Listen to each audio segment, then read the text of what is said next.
If a person is suffering from high blood pressure, would you still suggest Bulletproof coffee?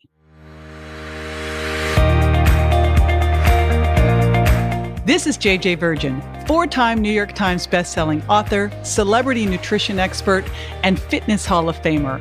I've been on a lifelong quest for answers to the toughest health questions. And now I'm sharing what I found with you. Welcome to Ask the Health Expert.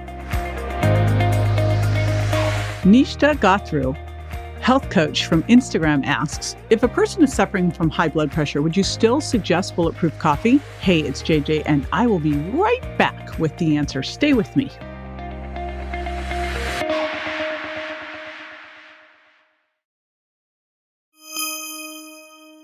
All right. So high blood pressure and coffee. And actually, I'm going to take it not just Bulletproof coffee, because the MCT oil and butter that make Bulletproof coffee, that make up Bulletproof coffee along with the beans, are not going to be causing a problem.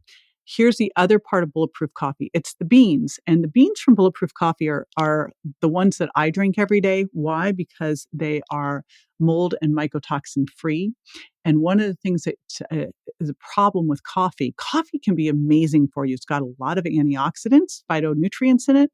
However, it also is one of the more moldy crops and also can be a very pesticide-laden crop. So you want to make sure that you're getting clean coffee beans. That's super important that you're starting with that. Now, as far as whether it's going to be triggering any issues with blood pressure, here's the thing.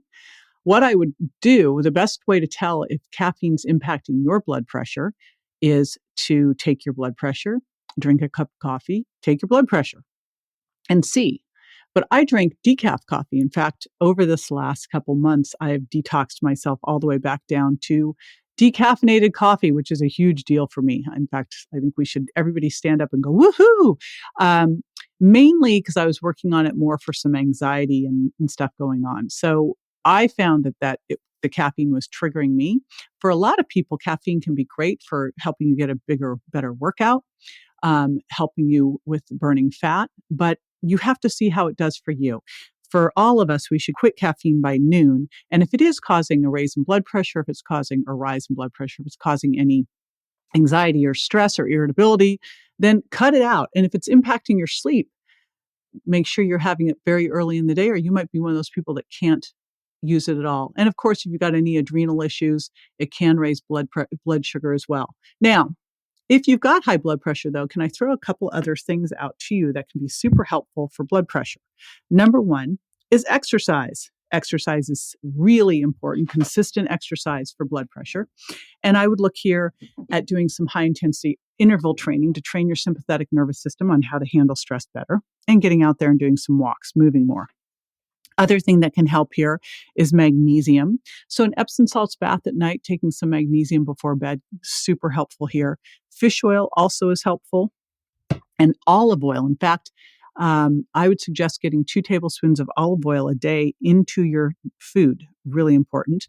And then, of course, keeping good blood sugar balance through your diet. So that means that your meals have protein, fat, and fiber for the best blood sugar balance. What's an example of that?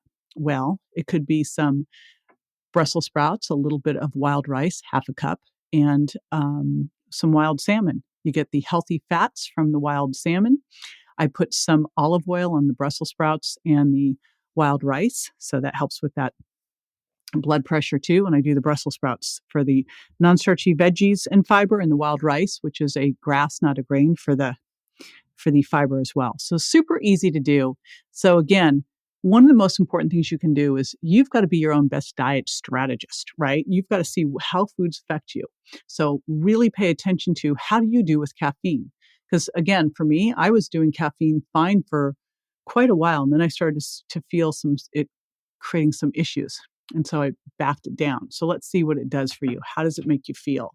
And then again, you can either do half decaf, half regular, or take it all the way down to all decaf. But the MCT oil and butter are not going to be the issue. It would be the issue of the caffeine potentially. All right.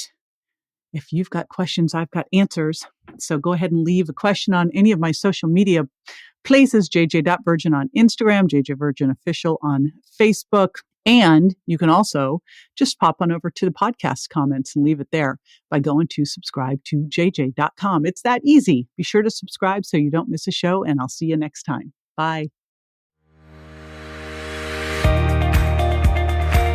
This is JJ with Ask the Health Expert. I do this 5 times a week, so make sure you never miss a show by going to subscribe to jj.com.